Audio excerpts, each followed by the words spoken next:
when he was about 4 months old. I don't know what happened to me, but I had an epiphany. I had a vision, and he was looking at me. Kids, at that age, they are following you with their eyes. And then it hit me. Here I am thinking that my voice doesn't matter, or I'm too small, or I'm not heard, or I've been, my light has been dim. But there's a little child treating me like I'm a goddess, seeing me like I am his everything, right? And I realized through him, I am something. Through him, I matter. Through him, I can make anything happen. So seeing myself as a phoenix, right? I don't know what it is, but there's something about people becoming moms or becoming aunties. There is something that a child does with the people around them, and it makes them feel empowered. Hey queens, yeah, you know who you are. God, come on, go ahead and put that crown on your head. Now tilt a little to the left, now a little to the right. Perfect. Now let's get to work, because we know you got big goals. You got big dreams and not afraid to let them know. Why? Because you step into your purpose. You speak out on your faith. And you shift up in your journey. Because you a boss. Welcome to the podcast, Drop the Expiring Act with your host, Velly of QueenBayGoals.com. Reminding you that you are a queen before anything else. It's your life and your goals. Make it royal. All right, y'all. Go ahead and work that crown.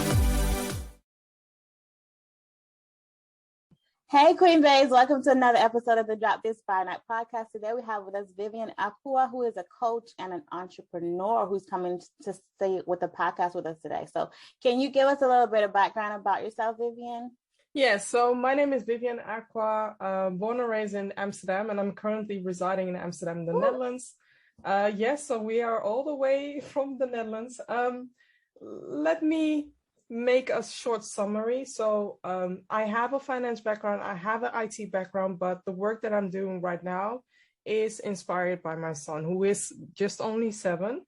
I am an inclusive workplace wellness advocate, and my last name is indeed Water, spelled, written differently. But at the moment right now, I'm putting out fires relating to diversity, equity, and inclusion. And I want to educate people more, as in doing the prevention. We want to prevent those fires from happening. So it's inspired by my son, because during my pregnancy, I really had to deal with a huge bias, that is a maternal wall bias. And I was bullied during my pregnancy, which could have ended in a very wrong way.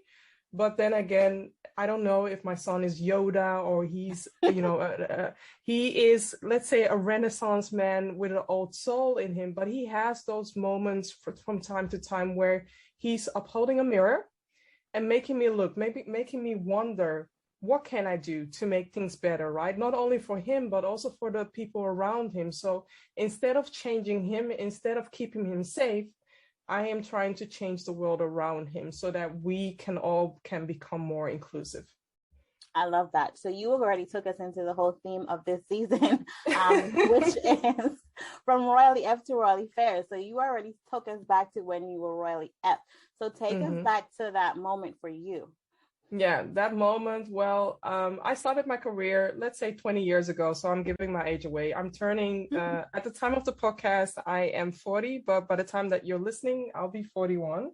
So I started my career very early and ended up in finance, which is something that I studied for, but realizing that all the time, I was either the only Black woman or the only Black person within the company. And I did not know and realize how painful it would be, because it activated the imposter syndrome within me, but also it activated something else within me, that if I was facing microbias or whatever ism that's happening in the workplace, and people, when I face certain challenges, right, people don't label, okay, now I am bullying you because racism, or I'm bullying you because you're a woman, or I'm bullying you because you're Black, or I'm bullying you because you're tall, or I'm bullying you because whatever reason. So I am assuming, right? We are all assuming, but the majority of the time is I faced a lot of isms in the workplace, and it even impacted me to a phase where I wasn't almost alive anymore. So my son is my savior. My son is really my angel, but also through him, I am seeing things differently. And for me, it's also a very safe space to talk about my things from the mother's perspective, right? Because we don't want to open up Pandora's box. We also don't want to activate any trauma, because it is traumatizing. I hope to one day to be at a place where I'm able at least to share to my son and other people, to share more what happened to me. But at the time, I'm using my mother's lens because that's the safe way for me to do that. Right. So tell us, how did you get out of that space? Mm-hmm. How did you move into this place that you are right now? Yeah. Yes. It started with me becoming pregnant. So ever since I became pregnant, I knew that one day, and I was hoping for my son to become a teen to activate the double parenting, because he's biracial. Mm-hmm. And being biracial doesn't exclude him from being bullied or being excluded just because of the color of his skin, but also realizing that I need to raise him as the Black child that he is, because people from the outside will see him as a Black child and I will see him as my child. So knowing that, it really hit me. Then at 5 weeks pregnant, I announced at a very small company. I was working for 5 managers at the time. They were all co-founders. And I shared with them that I was pregnant, not sharing it even with my family, not sharing it even with my friends or other people around me. I told my managers first at 5 weeks. Why? Because I wanted to prevent what happened to me. I wanted to prevent gossiping. I wanted to prevent them from not seeing me as the adequate person, because I was dealing with something that is new and I don't know how my body or how myself would react to the pregnancy. Right. But instead of having understanding, I was dehumanized. I was written off. I was bullied. And by the time that I was like 6 months pregnant, my midwife told me, if you don't stop what you're doing, I don't know what you're doing, but you are, at the moment, you have a very high risk, high blood pressure. Mm-hmm. And if you don't stop what you're doing and de-stress or lower the stress right now, you might be losing your child. You might be impacting your child. And then it hit me, right? And then it hit me like, I'm putting work first.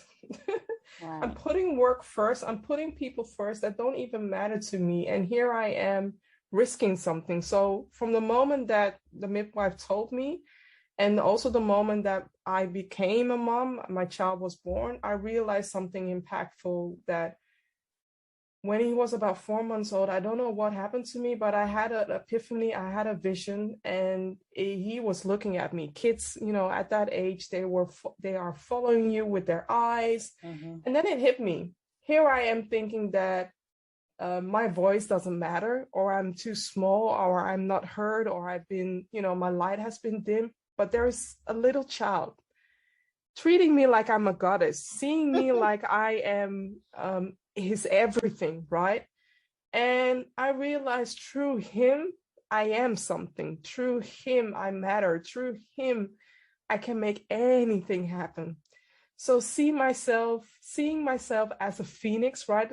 I don't know what it is, but there's something about people becoming moms or becoming aunties. There is something that a child does with the people around them, and it makes them feel empowered. I understood what Beyonce was going through when she was saying, I have my Sasha Fierce all in one. Now mm-hmm. I'm a mom. So let's say that the inner lioness woke up, and ever since I am listening. He's at an age where he's annoying, but I also have to be honest, kids have a way of asking real questions. And then it is like, if a child can ask this question, why are we as adults walking away or thinking that it's not there, or keeping our eyes closed like there's no problem there. Right. Children, they're not blinded by those things. Yeah. So tell us about the space that you're in now and the work that you do now.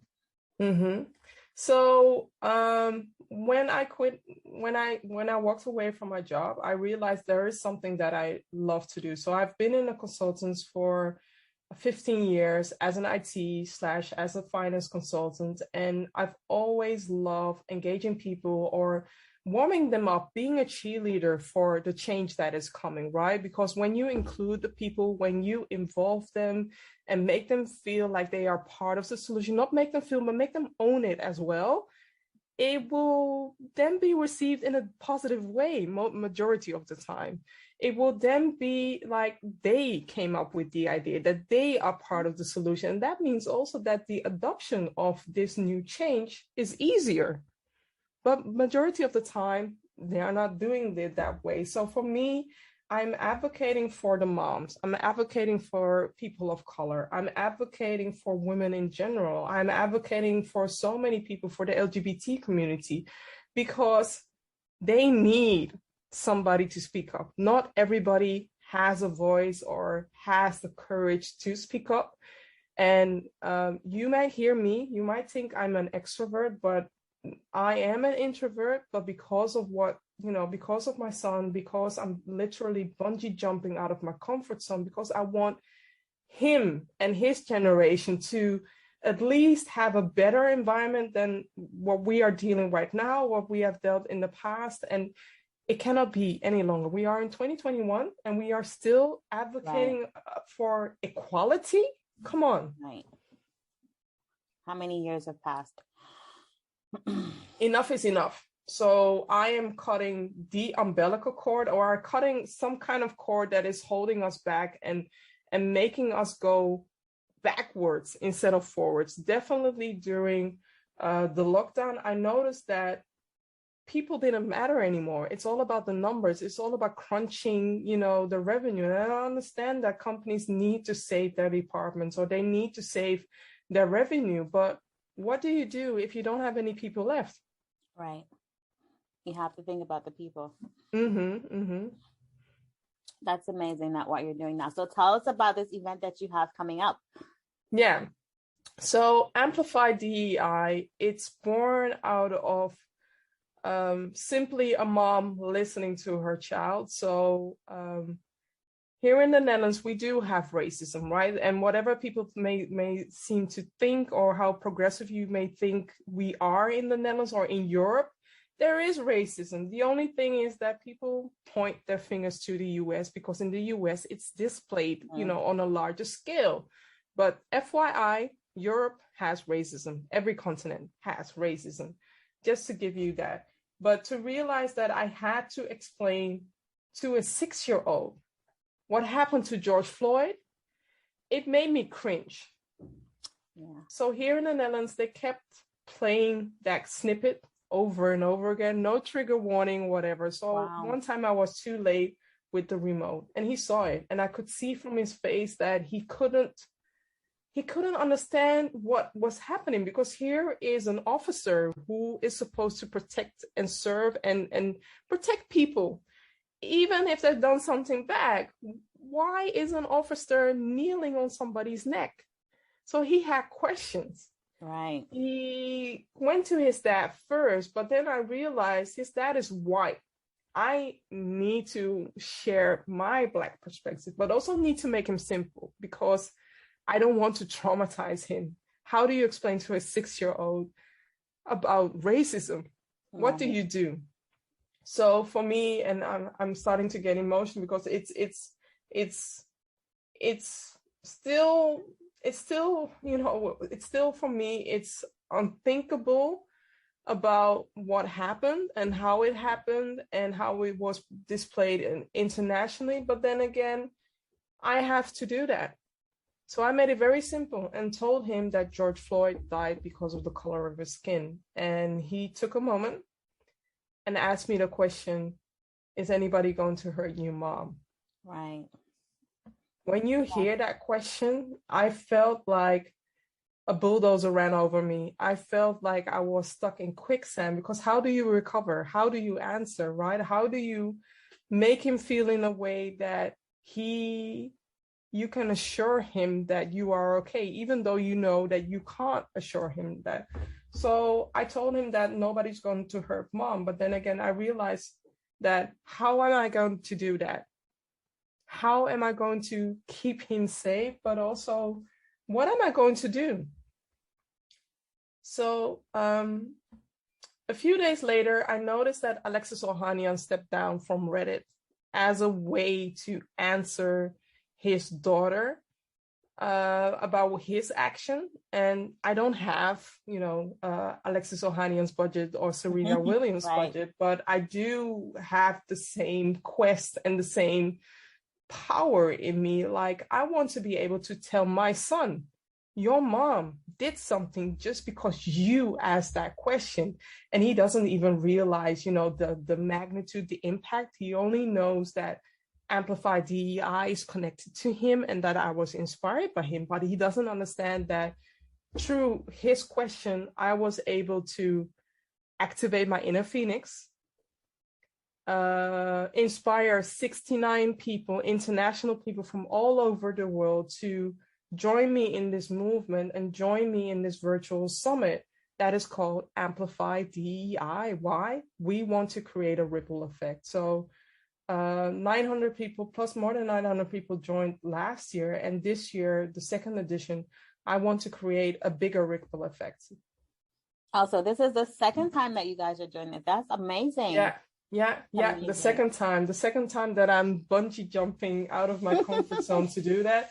And this time I did take on a little bit more speakers. So instead of 69, I am now at the moment almost reaching 100, but I'm safely saying 80, because sometimes people can drop out, but at least I can say 80 speakers are joining on this summit, and we are going to create a big impact for 3 days, but keeping the content there for 12 months so that people can consume the content, can consume the training, but also they can activate their own DEI journey. Right. I love it. I love the work that you're doing. And I also want to say, your son, he might be young now and may not understand it, but I'm pretty sure when he gets older and he looks back at all these things, he already thinks you're amazing now, but he's going to be like, Mom, wow. Mom, that was an amazing thing that you did. So I love it. We need to listen to our kids from time to time. Besides being annoying and having that age where he is overactive, and also during this lockdown, it's not the ideal. It's not the ideal vacancy that moms or parents are taking upon us, especially becoming a teacher and an entrepreneur. But I learned a lot from him during this period as well. Yeah, that's amazing. Beautiful story. I love it. Thank you. So tell me, how can people find this Amplify DEI workshop? How can they get into it? Yeah. So Amplify DEI is almost live. We are launching on the 27th of September, and it ends until the 29th of September. You can go to amplifydei.com or look me up on LinkedIn or on Twitter, Vivian Acquah, and there you'll find all the speakers. And when I say to you that this summit is about showcasing the diversity. So the majority of the time, when I'm not hating on other summits, right? Everybody have their own power. But what I do see at a lot of events is they are showcasing a lot of lack of diversity. Right. They're showcasing the lack of inclusion and the lack of equity. So this summit, I am the cheerleader for my speakers, right? If I don't do that, how can they engage the people? Also, I want to showcase my world of leadership, my way of leadership. So yes, I am biased towards women. I want to see more women and also more women of color on Summit. So why not create it myself? There are white men on there, or there are men on there, but I did that strategically, right? And also showcasing the inner wheel of diversity. So I have ageism checked. I have ethnicity checked. I have the LGBTQ community is also well represented. Genders different genders are. So I'm not saying only male and female. No, different genders are represented. And also, what about the people with special powers, right? Where are they? Well, they are at my summit. I love that you're intentional about that as you were deciding on who would speak at the summit. I love that. I have to, because if I am not walking the talk and also providing the tools that my speakers need, then why am I doing this event? Right. I love that. That's amazing. So tell us, where can they find you? Because you told us where we can find the summit, but where can we find you online? I am residing on LinkedIn, on Twitter, on Facebook, but the majority is on LinkedIn. I am the most active there, and you can follow me or you can connect with me. Also know that from time to time I do live shows, but because I'm doing Amplify DEI, which is a business on its own right now, it's a magnitude, something that I just did out of inspiration of my son, not knowing where it would lead me. It's now leading me to a much more defined road. And I'm glad to be able to do this year's edition as well, and hopefully going towards creating a legacy. That's amazing. I love it. So you guys, all the links will be down below so you can check it out, and so you can connect with her as well on LinkedIn. You'll find that information in the show notes below. And you know, we also like to leave the podcast with a quote, and the guests are given a quote. So I'll share hers, which is, "When you know better, you do better," by Maya Angelou. So tell us why that's a quote that you live by. Well, Maya Angelou is an all-time favorite when it comes to quotes, but I also believe that people cannot unlearn what they saw last year, right? Seeing so many Black people being treated on injustice in injustice way, but also people are dying from all this. I want you, now you know better, you have to step your game up and take an action. I'm not asking you to literally bungee jump the way that I am, but I want you to challenge yourself. What can you do in the upcoming 3 months when it comes to amplifying DEI within your own comfort zone, so that maybe you can mentor somebody else, right? Somebody from an underrepresented group, or you can volunteer in a community, right? So find ways for you to accelerate your DEI journey, because we need you. We need all of you. I love it. So that's a great note for us to leave on, guys. So make sure you check out the links below, and make sure you come back and listen to another episode of the podcast. You have been listening to another episode of Drop the Aspiring Act. If you're looking for more information of this podcast and other episodes, please visit queenbaegoals.com. That's QueenBaeGoals.com. All right, y'all. I'll see you in the next podcast.